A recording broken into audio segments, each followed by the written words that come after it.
WHO juga segala macam. Kalau kita pelajari useless Quran, ini. orang Yahudi itu jangankan PBB, resolusi Allah saja. Memang pengkhianat itu. Iya, pengkhianat itu. Jadi kalau cuma resolusi PBB dikhianati itu biasa saja. Biasa aja, Quran aja, apa Bible aja, apa Taurat aja di. Enggak, yang aneh itu sudah tahu begitu kok masih percaya sama resolusi yang terus-menerus dikhianati itu.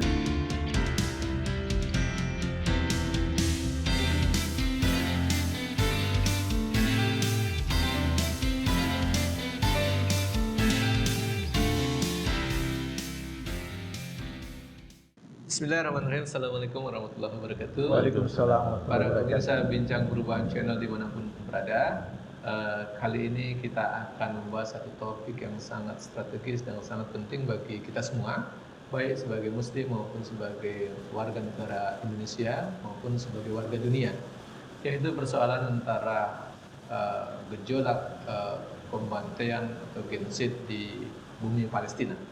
Dan ini terjadi sudah sebulan lebih, dan lembaga-lembaga internasional juga tidak nampak untuk bisa menghentikan itu, pembantaian itu. Bahkan ada ancaman dari pihak Zionis yang akan menggunakan bom nuklir itu. Nah, itu mungkin jadi perhatian kita.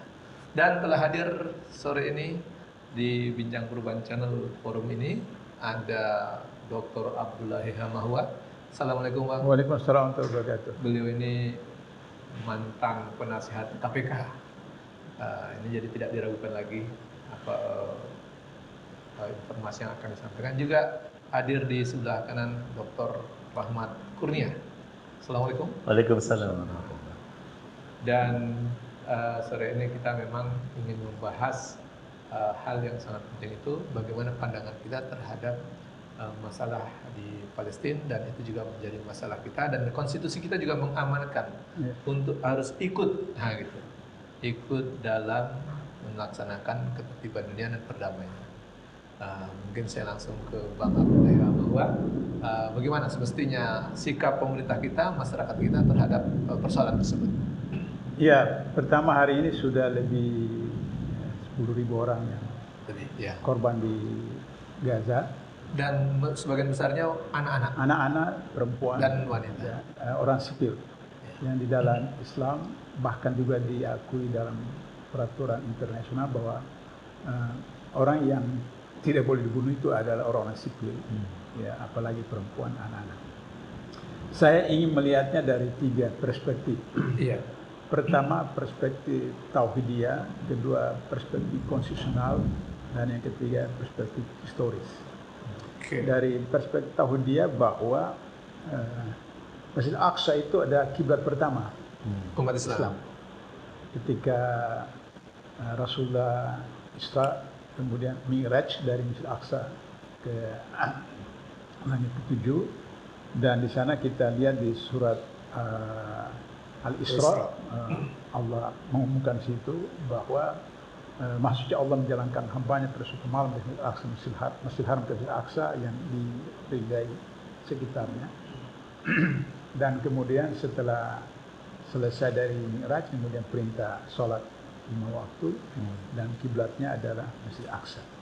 Jadi karena itu kalau orang Islam mempercayai rukun Islam dan rukun iman dan konteks ketauhidiyah, karena itu merupakan kiblat pertama Masjid Aqsa, maka kewajiban secara syariah, secara akidah untuk membebaskan Palestina termasuk Masjid Aqsa.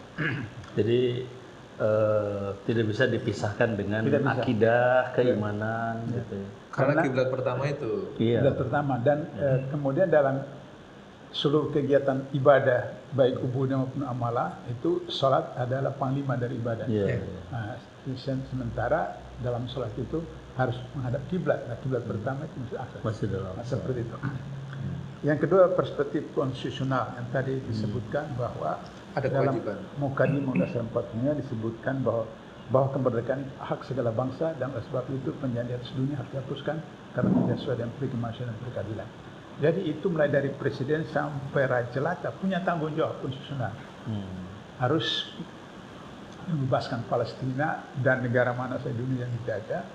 Sehingga dengan begitu maka semua instrumen negara itu harus terlibat, harus terlibat.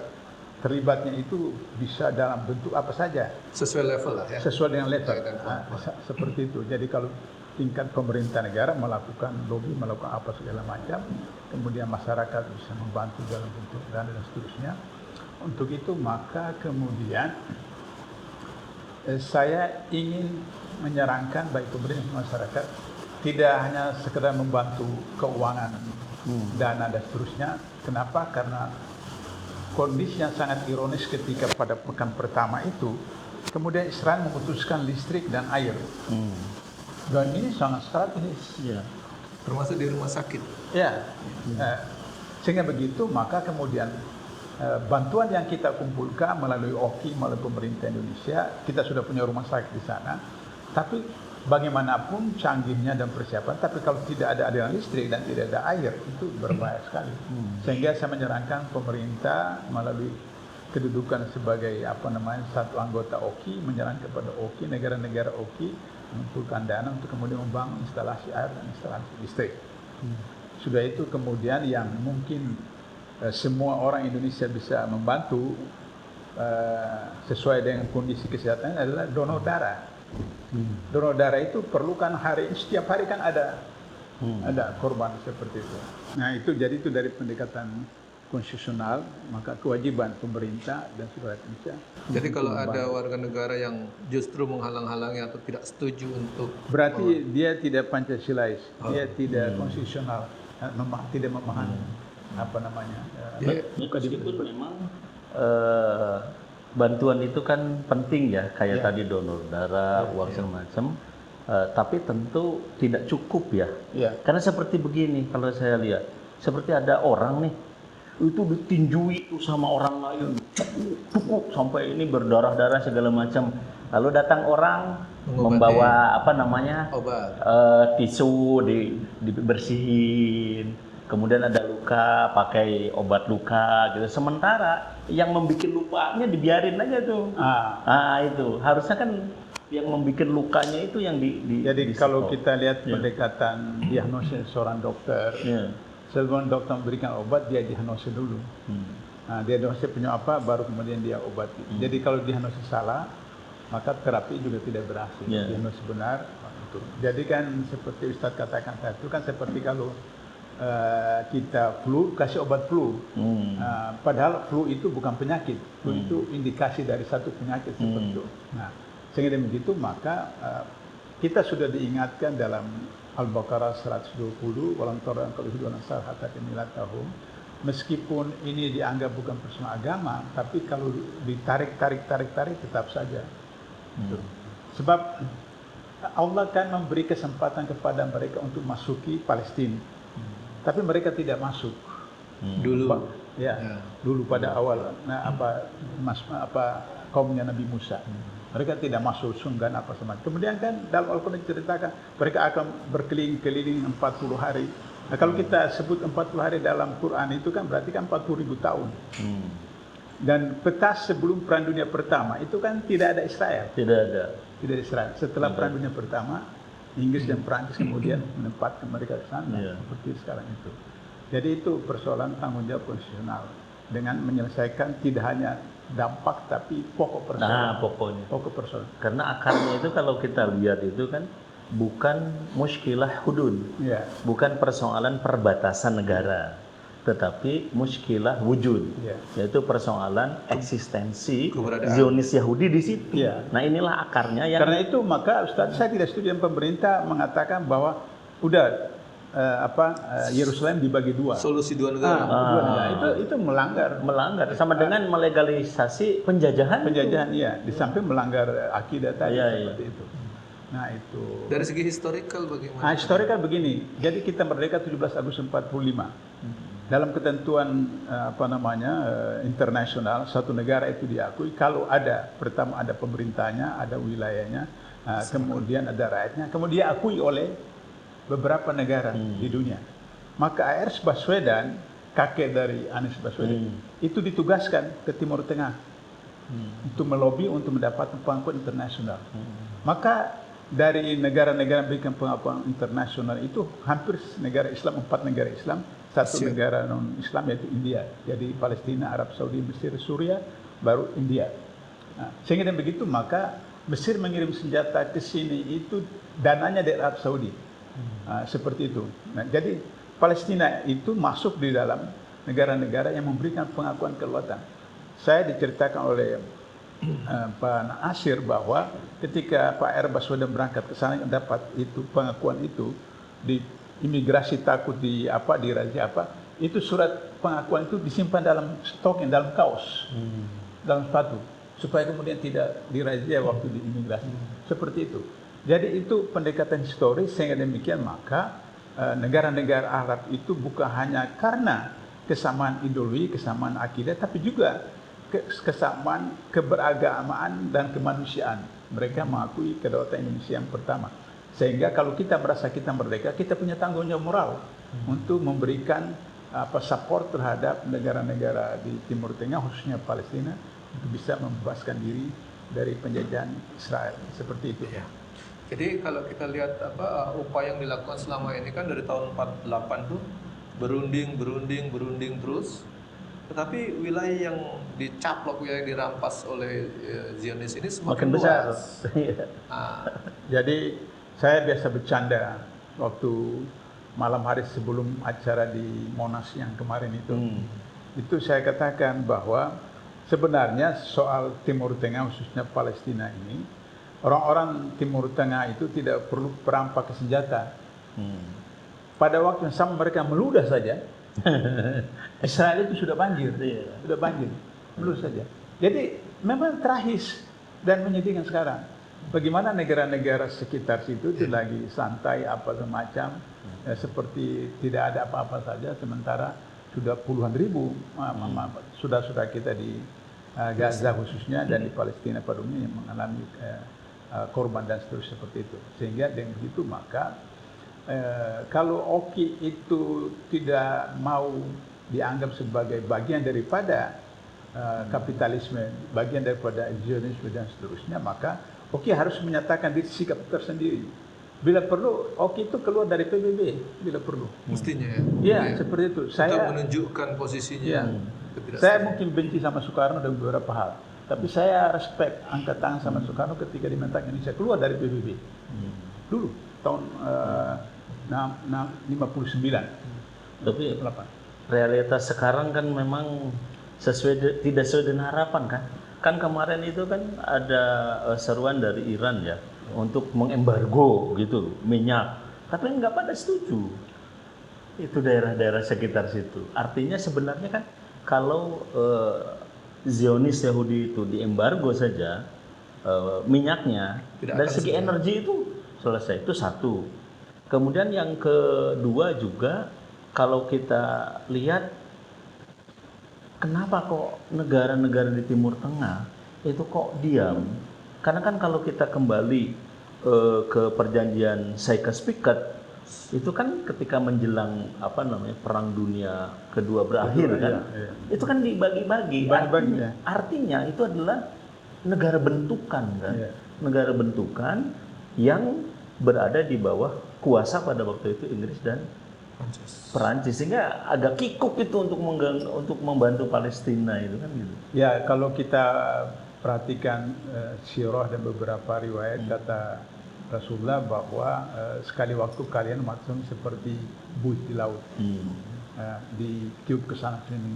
Sahabat bertanya, apakah jumlah kami kecil? Kata Rasulullah, justru jumlah kalian besar. Tapi tubuh dunia warkihalum maut, cinta dunia takut mati. Jadi sebagai negara-negara Timur Tengah itu sudah cinta dunia, sehingga akhirnya kemudian mau melihara keduniaan itu, sehingga kemudian takut mati seperti itu. Jadi oleh karena itu saya ingin sebutkan buat teman-teman, sahabat-sahabat, ikhwan-ikhwat, bahwa Yahudi itu kan berapa puluh ayat di dalam Al-Quran bicara tentang kebandelan, keangkuhan, kebongkahan daripada orang Yahudi yang kemudian diusir seperti begitu. Karena berapa resolusi PBB, puluhan resolusi PBB tidak pernah diikuti oleh Israel situ. Kalau misalnya negara-negara Timur Tengah tidak mau lakukan itu, ya kita di Indonesia aja satu negara. Saya perhatikan ada 121 produk 729. Iya. Kode. Ya itu Israel. Iya. Yang hari-hari kita pakai seperti Yang menarik begini, ini terkait dengan boykot ya. Saya lihat kalau ini dilakukan oleh negara efektif.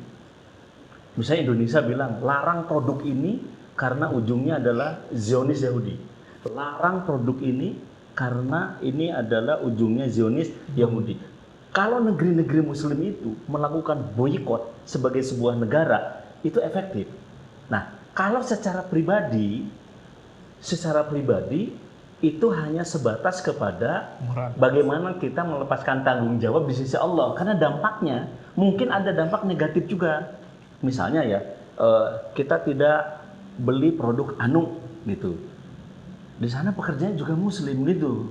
Kan faktanya jadi ada pemutusan hubungan kerja dan sebagainya. Sekalipun tentu kita tetap bagus kalau melakukan boykot individual. Tapi maksud saya itu tidak boleh berhenti pada boykot individual. Jadi harusnya yang kita serukan itu menyerukan negara, rezim untuk memboikot produk-produk yang berujung kepada Zionis. Itu yang saya katakan bahwa hampir tidak ada pemerintahan di dunia ini, termasuk negara-negara Islam yang disebut negara yang tidak dikuasai oleh Zionis. Karena tidak sungguh-sungguh untuk membebaskan Palestina dari penjajahan. Termasuk kan banyak yang berharap dari lembaga internasional. Padahal kalau kita lihat, coba Perserikatan Bangsa-Bangsa UNO misalnya, itu kan hanya resolusi-resolusi yang juga bisa diveto kan. Kemudian UNICEF, bagaimana berbicara tentang anak-anak yang terbunuh, yang kena bom, diem juga. WHO juga segala macam. Kalau kita pelajari Quran, orang Yahudi itu jangankan PBB, resolusi Allah saja. Memang pengkhianat. Iya, pengkhianat. Jadi kalau cuma resolusi PBB dikhianati itu biasa saja. Biasa aja, ukuran aja, Bible aja, Taurat aja di. Enggak, yang aneh itu sudah tahu begitu, kok masih percaya sama resolusi yang terus-menerus dikhianati itu kan. Nah itu tadi makanya saya bilang kalau dia diupayakan juga dengan melalui PBB, saya pikir bukan hanya menyelesaikan masalah, tapi menambah banyak masalah yang tidak selesai. Bukan mengembalikan wilayah yang dicaplok, tapi justru makin memperluas caplokan wilayah yang dikuasai oleh karena kan gini, itu kan ketika Balfour kan tahun 1916 ya kalau nggak salah itu mendukung Zionis Yahudi punya negara di Palestina gitu. Kemudian setelah itu kan ada pengesahan dari PBB kan, 1947 kalau nggak salah itu. Artinya berharap kepada PBB. Lembaga itu kan sama dengan harapan kosong, nggak mungkin. Katakanlah nanti di PBB mayoritas negara Islam. Tetap saya nggak bisa karena veto itu tidak ada di negara Islam. Di 5 besar. Iya, 5 besar. Di 5 itu. Jadi 75% anggota PBB negara Islam. Tapi diveto oleh satu aja. Amerika, Cina, Rusia, Cina, Prancis, Inggris. Termasuk kan ada seruan untuk mengirimkan tentara. Kan nggak mungkin kalau yang menyerukan itu bukan kepala negaranya. Sementara kepala negaranya kan terikat kepada PBB dan nggak mungkin diserukan mengirim tentara untuk memerangi, untuk jihad. Jadi kalau boykot tadi itu memang saya lihat perlu juga levelnya ditambah. Selain produk, termasuk gagasan dan sistemnya. Ya. Kita kan terikat di sistem ekonominya, sistem politiknya, termasuk hukum. Sistem hukumnya. Jadi boykot produk ekonomi, produk politik, produk hukum. Jadi barangkali ini yang harus tingkatkan levelnya. Termasuk bukan hanya individu ormas, tetapi juga mendorong negara. Jadi bagaimana kita memberikan saran kepada pemerintah kita, tahapan-tahapan apa saja yang mungkin bisa dikerjakan oleh mereka, terutama misalnya dalam langkah diplomatik, kemudian ya kalau mengirim bantuan, makanan, obat kan sebenarnya level ormas lah bisa dilakukan. Level kepala negara, level pemerintah ini kan apa yang harusnya mereka kerjakan supaya tegas dan jelas posisinya? Saya kira kalau misalnya saya setuju dengan Ustadz bahwa kalau bantuan apa di mana-mana beri bantuan. Nah, kita mau menunjukkan tentang sikap independensi kita, eksistensi kita melaksanakan Mukadim 1945, pemerintah melakukan boikot terhadap PBB aja. Menyatakan diri kalau PBB tidak memaksa Israel keluar untuk menghentikan seperti itu, maka kemudian Indonesia bisa keluar dari PBB. Dan itu pernah dilakukan oleh Soekarno. Seperti zaman Orde. Pada waktu dulu, Soekarno pernah nyatakan diri keluar dari PBB. Nah itu satu-satu cara.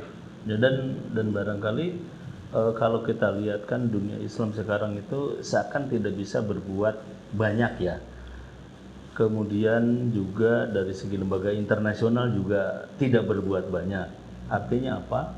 Artinya memang kalau umat Islam itu kan di dalam persatuan, sehingga barangkali kita perlu ya untuk merenungkan ya sabda Rasulullah SAW agar umat Islam itu kan bersatu, kemudian memiliki kekuasaan. Kalau dalam hadis Nabi itu kan dikatakan summa takunu khilafatun ala minhajin nubuwah. Nah itu saya pikir ke depan harus ke situ.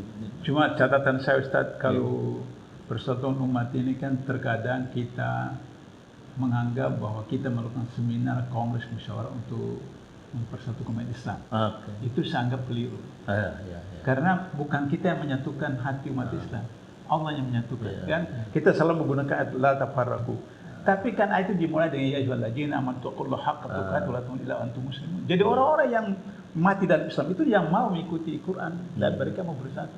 Itu persoalan. Jadi mungkin persoalan akidah kita yang kita harus perbaiki kembali. Makanya dakwah basisnya harus kembali ke situ ya.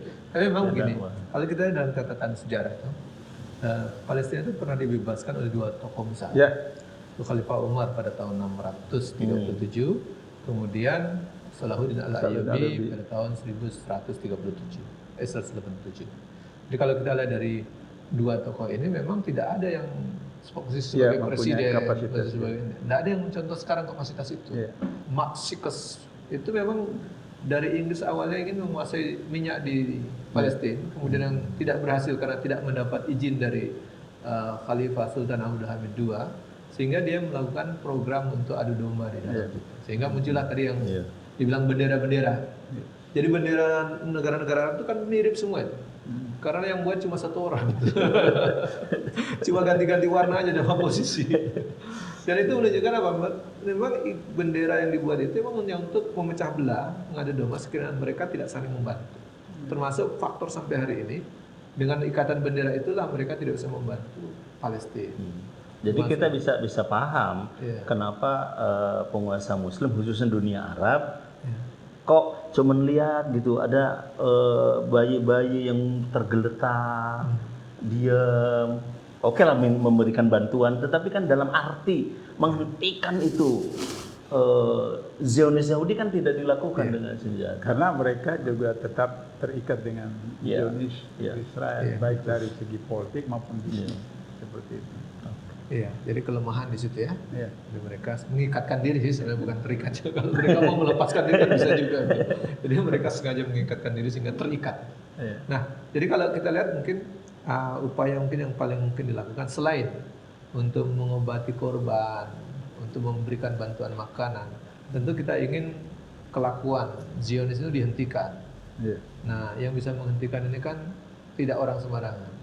Juga harus punya kekuatan. Itu sosok yang saya tadi bilang, minimal berkapasitas seperti Khalifah Umar ataupun Salahuddin Al-Ayyubi. Dan itu sosok di dunia ini yang mungkin kita rindukan bersama.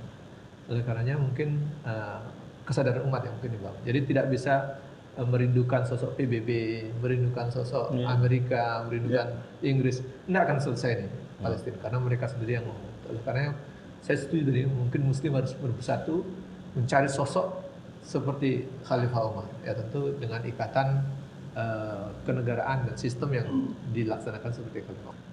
Baik, mungkin di antara upaya itu memang kita lihat memang kondisi Palestina seperti itu, tapi juga kita di berbagai negeri tidak boleh berhenti. Boykot juga produk semampu bisa. Juga selain produk barang-barang juga mungkin produk ide-ide dan juga konsep-konsep yang harusnya kita punya Islam konsep yang bagus, tawarkan kepada umat dan tinggalkan atau boykot produk Yahudi itu gitu. Saya pikir itu yang sebenarnya yang paling berat itu produk konsep politik, konsep ekonomi itu yang betul-betul mengikat kita sehingga kita terbelenggu. Nah itu Dan- mungkin sudah waktunya diboikot. Iya, dan yang juga penting menumbuhkan keberpihakan umat Islam kepada sesama kaum muslimin. Sama umat Islam dan kepada Islam itu sendiri. Iya. Jadi dia jangan sampai melakukan pembelaan kepada yang lain. Mungkin kita sampai di sini kesempatan kita berbincang-bincang, namanya juga bincang perubahan. Nah, kita ingin ada perubahan dari kondisi yang seperti sekarang ini, baik kondisi Palestina seperti itu, juga kondisi negeri kita di dalam negeri yang seperti ini. Mudah-mudahan dengan perbincangan ini bisa mendapatkan banyak manfaat buat kesadaran kita yang baru. Dan kepada para pemirsa di berbagai penjuru negeri, selamat menyaksikan Bincang Perubahan Channel. Kita akan ketemu di Bincang Perubahan di episode yang akan datang yang lebih menarik lagi. Terima kasih. Assalamualaikum warahmatullahi wabarakatuh. Waalaikumsalam warahmatullahi wabarakatuh.